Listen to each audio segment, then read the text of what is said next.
What is going on, everybody? How are we doing today? My name is Eric, and welcome back to Q2C VR Gamer. Next to me, as always, is my friend Todd. Todd, what's going on, man? Hi diddly ho diddly. We Big got some news, exciting news today. yeah, big news. Is the Quest 2 dead, my friend? I don't know. I had goosebumps listening to some podcasts today.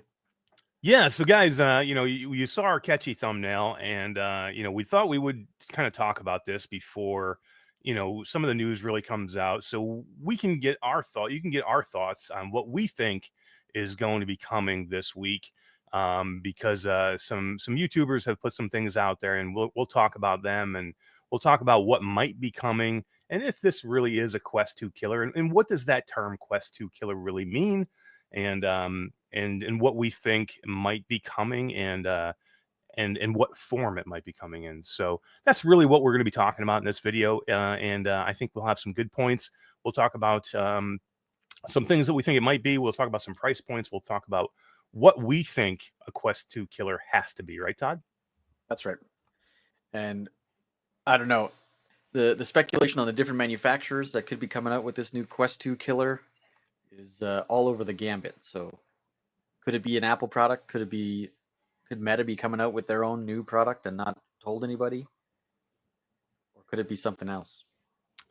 Right. So let's get into the background a little bit. So, as reported by MRTV's Sebastian Ang, this his podcast, Next Dimension podcast, this past Saturday, he was teasing to his audience and his co-hosts about a possible Meta Quest 2 competitor, that will, with his words right here, a quote, change the whole VR ecosystem.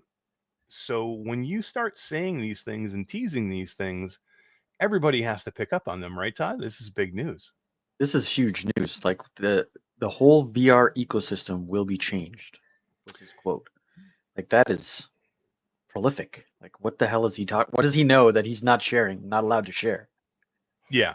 Now, Sebastian can be known to hyperbole from time to time, so we have to be careful with what he says, but he knows hardware, and he has access to all the newest hardware. So I do believe that when he says when he tested something and has had in his hands something that will be a Quest 2 competitor, and that the whole ecosystem will be changed, I kind of believe him on that. Let's talk about a couple of things that he did say in that in that podcast. He said, quote, there is a Quest competitor, there is a Meta and Quest 2 competitor coming. It will change the whole VR ecosystem. He said he would instantly buy this if he already did not have access to that. That's a big statement. Absolutely. I mean, right? Like to be that excited to like not even knowing what it's going to cost yet. He said, "I will buy one." Yeah, he's like instant buy. I will instantly buy this if I didn't have access to it already. And he has access to every headset that's out there. I mean, he's probably the only person outside of Pimax that has had their hands on a Pimax 12K. So he gets every headset. So you know that. So for him to say he would instantly buy this headset if he didn't have access to it already, that's a big thing. That's a big thing. He said it will impact the VR market tremendously. These are quotes from him directly from his podcast. And here's another quote. Here's a big quote. People might buy something next week. So that statement right there means to me that he's saying it. He was talking about an announcement next week, but then he says might buy something next week. So could that announcement coincide with a early buy or pre-order or just drop it and here it is, go get it? Yeah, like here it is. Crazy. Here's another quote. Meta has to look out now. This is an exact quote. Meta has to look out now. And here's one more note that he did say, quote, it's a brand we have heard of before. So get rid of any thoughts of this as some, phantom, brand that we've never heard of just dropping out of nowhere. This is a brand that we've heard of before. So yeah, Todd, those are all big statements by Sebastian, and he did a great job teasing for his channel. It was an amazing tease in the middle of his podcast, and the guy is brilliant. I absolutely love him. I listen to him all the time. He gets a ton of great info, and he is the guy to go to for hardware. So Yeah. this excites me. How about you? Yeah, very much so. Um, it's a brand we've heard of before was even more exciting because we heard some news maybe a month or two back that Qualcomm had partnered with a known VR developer and they were coming out with something new. So maybe this is that. Right. So that's what we'll get into now. Let's speculate on what we think it could possibly be. So after I've heard this news, I kind of started doing my own little searching around, and I do have some contacts in the industry now, a little bit with meeting some people around and what I've been doing for the last 2 or 3 years. And from what I've heard, everything points to Pico. Now, Pico is doing a press conference this Wednesday at 9 a.m. Eastern time. Now, Pico has released in October of 2021 the Pico Neo 3, right, Todd? Yeah, but they they only released it to the Asian markets. It was not available in North America or Europe. They did come out with two kind of professional versions, the Pico Neo 3 Pro and the Pro I, which had eye tracking and some foveated rendering that was a little more advanced than what's in the Quest. Um, but those were higher on the price range. Like I wouldn't consider it really a Quest competitor. Yeah, Twice the and price. we'll get into what we think a Quest competitor to is, and that's you're right. That price has to be a big part of that. And but to go back to more of who this could be that we're talking about, and is it Pico? Let's talk about who it could be if it's not Pico. Who do you think could possibly have something drop or be announced next week or this week, coming right now this week, that could be a Quest 2 competitor if it's not Pico? If it's not Pico, like there's no way it's Apple. Apple's gonna do their own press release. They're gonna do it at one of their giant showcases, in front of thousands of people. They're not gonna do it on the internet. Apple's not going to drop something out of nowhere and go, "Hey, here it is, boom!" Yeah, It's going to surprise. be Yep. fanfare. It's going to be huge. It's going to be a big show. It's going to be song Yeah. and dance. It's going to be Apple, and there's Right. no way that they would just launch that on their own. So you're absolutely right there. What other? There's only one other headset I know that is a wireless headset, and that really doesn't have its own ecosystem, and that is the Vive Focus, right? Oh yeah, yeah. Could be a Vive, a new version of the Vive, but We've heard zero. So Vive has normally there's no HTC normally secret. does There's yeah. no HTC teases like little, yeah, smoke and mirror images here or there. They never just drop anything out of nowhere. And Pico is the only one that has a scheduled event this week. yeah, So that's why we think it's Pico. That's why everybody thinks it's Pico. It's not just me, by the way. yeah. There's rumors all over the place that this is Pico. And I just kind of started digging and doing my own asking as well as soon as I heard it.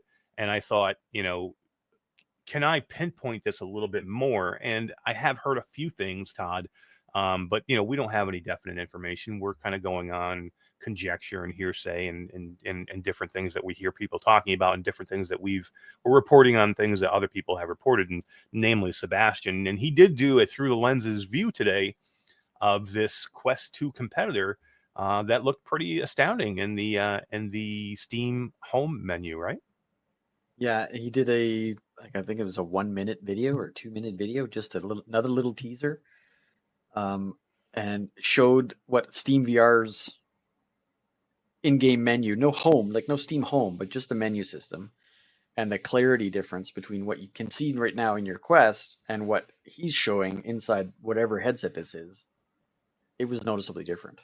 It did look really, really good. And he seemed Yeah, really impressed and really excited with it. And yeah, what he said was, he actually said, this is that headset, whatever this new headset is, running in Steam VR mode.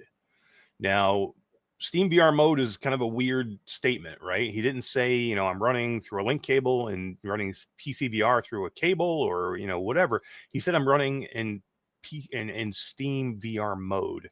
Now that could be nothing. It could be, just that's the way he calls Steam VR. Maybe that's what, his own terminology and what he says.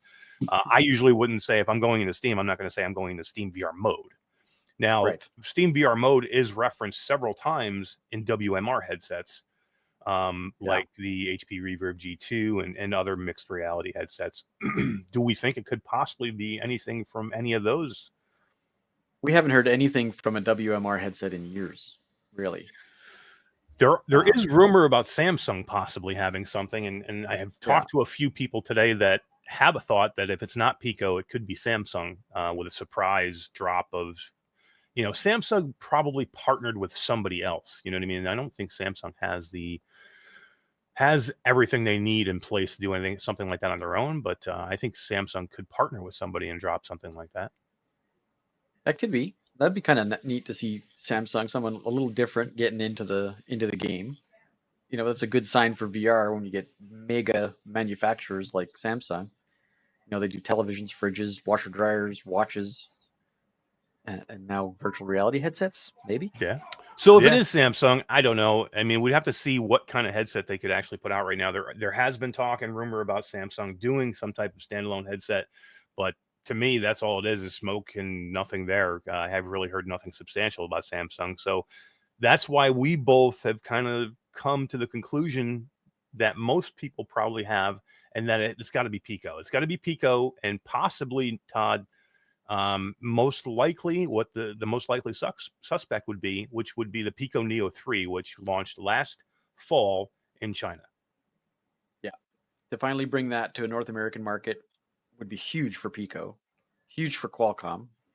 They've partnered to do things together, so it's not really out there to think that this is what it is. Maybe it's a Neo 4 and they're going to release that to the North American market. I don't know, but yeah, I mean, again, this is all speculation and conjecture on our part. It could not be, it might not even be Pico, but if it is, it might not even be the Pico Neo 3. It could be a completely new Pico headset that is going to be more competitive with the Quest 2. And maybe have more features even than the Pico Neo 3 does. It's possible. But if it is the Neo 3, well, let's say this first, Todd. Let's talk about what we think a Quest 2 competitor is. What does a Quest 2 competitor have to have? So if I say Quest 2 competitor, you automatically have to assume standalone, right? Absolutely. It's got to be cable free. The ability to, PCVR through wireless technology, whether it's NVIDIA's technology, virtual desktop, Oculus's, AirLink or Oculink through the link cable. If Pico has their own version of that, it has to have that. Right. So it's got to, but and I think as standalone, that means it has to have its own store, native store, so you can run natively standalone with no virtual desktop and no AirLink and no, NVIDIA cloud or whatever. Nothing like that. So basically just running standalone, just like the Quest can do. You have to have a store. You have to have an ecosystem. You have to have a store that you can buy games in that will run nothing but standalone, hooked up to nothing else. Yeah, absolutely. And the Pico store, they have a store, but it's pretty limited to what is in that store, and maybe that's because of the market. There's really not a drive for developers to make a Pico compatible version of their game, because no one has a Pico. Right. Now, I will tell you this. So from what I saw at launch for the Pico Neo 3, they had about 70 plus games in their store, in the Pico store, or whatever the name of it is. Right. But I can tell you that I talked to many developers at GDC this year, and I was a little surprised to hear, and now it makes a little more sense, that every time I was talking to a developer that was developing a game, Pico was one of the names mentioned as they were developing for that platform. Now, I assumed they were just saying it because it was being developed for that platform for the Chinese market, because I had no idea that the Pico would have been coming to the North American market. So some of these things are starting to make a little bit more sense to me now, and I'm starting to connect some dots in my head. And literally when I say, I mean, we're talking Altair Breaker. That was one of the things that they said to me when I was at the booth for Altair Breaker was, I said, what platforms? And they said, Quest 2 and, Pico. And, I'm like, oh, okay. Makes sense. Asian developer, going to a Chinese, to a Chinese headset in Pico makes sense. But now it makes even more sense. Now it makes more sense. Right. Yeah. So they do have the store. I'm sure it's grown quite a bit since it launched with 70 games. So if they could get anywhere near what the Quest 2 store has, then there is competition there. So yeah, I would say that a store ecosystem has to be a big point as to call it a Quest 2 competitor. I would say also price, Todd. Price is big. Big deal, right? If you're gonna make a Quest 2 competitor and make it over $1,000, you're crazy. It's got to be in the right price market. Could the Pico Neo 3 compete competitively price wise with a Quest 2? I think so. In the Asian markets, the price is pretty reasonable. American anyway, $390 up to 470, I think, is what we found, and that seems to be their different flavors of possibly drive size.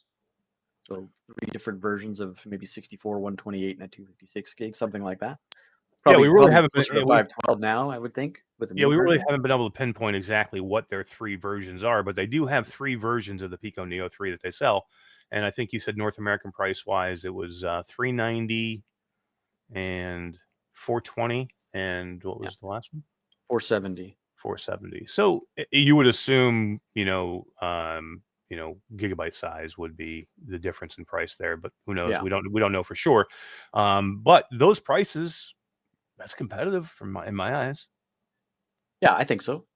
If it has a little bit more specs, a little bit more oomph in the headset itself, spending $50 more isn't going to deter anyone, I don't think. Yeah. Now, my last point, I think, to make a Quest 2 competitor has to be you have to have a way to connect it to make it a PC VR headset. As we've talked about in the news in the past, the Steam site is dominated by Quest headsets, and that's a PC VR, um, you know, ecosystem in Ecosystem. Steam. Yeah. So yeah, so you're running most of the headsets running on Steam right now are Quest 2s. So to me, if you're going to be a Quest 2 competitor, you have to be able to run PC VR. Yeah, Can the Pico Neo 3 run PC VR? it can. It does PCVR through a DisplayPort cable or wire. I think it does it wirelessly through Wi-Fi 6 and NVIDIA's Cloud XR, which I'm really not super familiar with because the Quest doesn't do that. But they have their own kind of wireless ecosystem with the Oculus Air Link and of course Virtual Desktop is a third party. But the Right. DisplayPort cable on a Pico 3, that's a big performance increase over USB. Yeah, I think that's the big hit right there. I mean, if we're talking, that's something that the Quest 2 has never done 100% right. They use a USB-C cable only, which when you're transferring data USB-C only, you have to compress that data to get that much data from your PC to your headset. So when you compress that data, there is definitely degradation there. So you lose something in the signal. Now they've made it better. They've made it better with usually with all these updates and every version they come out with, they usually make the link better, and it has gotten pretty damn good. Todd, I have Yeah, zero issue with my link cable, and I love it. But if you're telling me I'm going to be able to get exact with no compression at all with a cable that's running through a display port, that makes way more sense to me than running just a straight USB-C to USB-C port. yeah, right. Like that's almost PCVR VR headsets. Like my WMR headset ran off a HDMI or a DisplayPort cable. Like that's how they run. So to be able to run that and standalone by unplugging it, that is a Quest 2 killer, maybe, right? Like that's a big deal. Yeah. So if we look at all those points that we've just talked about, pretty much every point that we said you need to have these points in your back pocket if you're going to be a Quest 2 killer. Pico Neo 3's got all of them, right? Yeah, they do. Um, my only thought process over this whole, like, is it a Pico Neo 3? Is it a Pico Neo 4? Like, why would they come out with a Quest 2 killer with the Cambria so close to being released? That's a Why great not come out with question. a Cambria killer Yeah, instead? that's a great question. And I think it's probably price point because we don't know what the Yeah, Cambria is going to be price wise yet. Cambria could be $700. If the that's Cambria true. comes out at $699, then that's going to put it at a price where it puts it out of bounds for many Quest 2 owners. There are millions and millions of Quest 2 owners that don't want anything but a $299 headset. And if you go to $699, you change things drastically, on that landscape, and you no longer are competing at the same line. So I don't think the Cambria is really a Quest 2 competitor. As we've talked about many times, and we both agree, we think the Quest 2 is going to be around for a long time. Definitely. Yeah. Yeah, it's not going Quest 2 is anywhere. not going anywhere. Cambria is going to be its own headset. It's not going to be, it might be a Quest 2 Pro, but that means the Quest 2 is not going anywhere. The Cambria will be its own headset that will have its own market of people that want to buy it. Your everyday person, mom, dad, aunt, uncle, 18-year-old kid are not going out and buying a Grandparents. 700, exactly, are not going out to buy a Right. $600 to $700 headset, but they will buy a $299 Quest 2. Will they buy a $300 to $390 Pico Neo 3? That's a good question. I guess we'll have to wait till next week because apparently they're going on sale. Maybe. Let's talk about the last thing, where it has to compete. Can a Quest 2 killer compete spec wise? So can the Pico Neo 3 compete with the specs of a Quest 2? Well, the Quest 2 has the Qualcomm XR2 Snapdragon processor. So does the Pico Neo 3, the one that was released in October. Mhm. Because they partnered with Qualcomm, maybe they've got a new processor that's only available to them. We don't know that yet. The field of view is higher on a Pico Neo 3 by a lot, like 10 degrees higher. 98 degrees on a Neo 3 versus 89 on a Quest. That's a big deal. Which is a little shocking there, right? Yeah. Those numbers are the ones that kind of like, wow, you know what I mean? They stand out to me when you talk about that, because field of view, especially in my mind now, after trying the Pimax Wow. 8KX, the field of view has 160 degrees on yours? That's become an crazy. issue to me, especially going back to the Oculus. Now, it really does look like binoculars when you're walking through these things now after you've had the Pimax on your head. But Yeah. yeah, I mean, that's definitely comparable. I mean, it's better. I mean, so even if they Right? have the same exact chip, even if Yeah. they're using the same Snapdragon XR2 by Qualcomm, and even if they have a 98-degree field of view, that's great. I mean, you're talking right there, fantastic. We've already said it's wireless. We've already said it has Wi-Fi built into the headset. Yep. What else? It's 4K from what the specs are telling me at 90 hertz, which isn't the 120 hertz of the Quest 2, but it's 4K.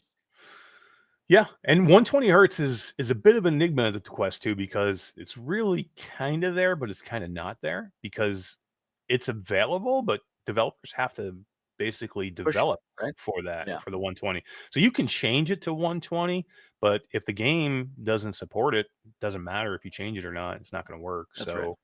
So yeah, I mean, and I don't think that's as big of an issue. I think the fact that it is basically standard at 90 hertz, because I think Yeah, the Quest 2 launched at 76 hertz. Am I right? I think you're right. Yeah, So that's based a big into deal. the fact that this is standard coming out of the box, 90 hertz, that's a big deal. Yeah. So bottom line, Todd, we think on Wednesday at 9 a.m., if the Pico Neo 3 drops as is, but for the North American market, for $400, are you buying it? Don't tell my wife, but I'm buying one. I had to say, don't tell my wife either, because I think I'm buying one. Yeah, that would be a no-brainer for me, I think. Now, Yeah. we both heavily, look at your shirt, live in the Quest 2 ecosystem. Yeah. But we are lovers of virtual reality in the long run, and it would be nice to see competition. If this is real competition to the Quest 2, this can only mean good things for the Quest and people that support the MetaQuest platform. And you're like, well, what is that? How can that be? Why would another headset be good for us or be good for Meta? Well, this will force Meta to do better and better and make better headsets, a better price. Anytime you have competition, the only ones that win are the consumers, and that's us. That's right. Yep. So I think Yep. this Healthy could be a big competition deal. is fantastic. Yeah. So in the end, I'm excited. We don't know what this is going to be. I have no idea. Basically, going off exactly what pretty much anybody else could see out there, except for maybe a few whispers I'm hearing from people I know in the industry here and there. But Sebastian Ang knows something. He has teased it. We've all seen it. He's shown it. I think what we should do, Todd, because this could definitely impact our direct area, we should live stream this 9 a.m.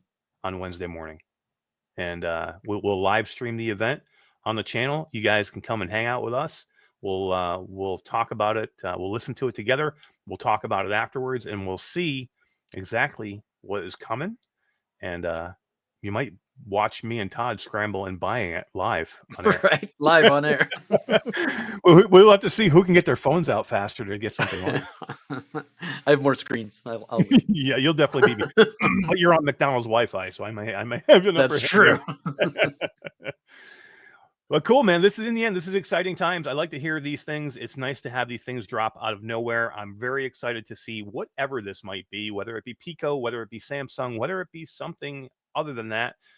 But Sebastian did say it's something that we know already. It's a company we know, so it's not a dark horse that we don't know.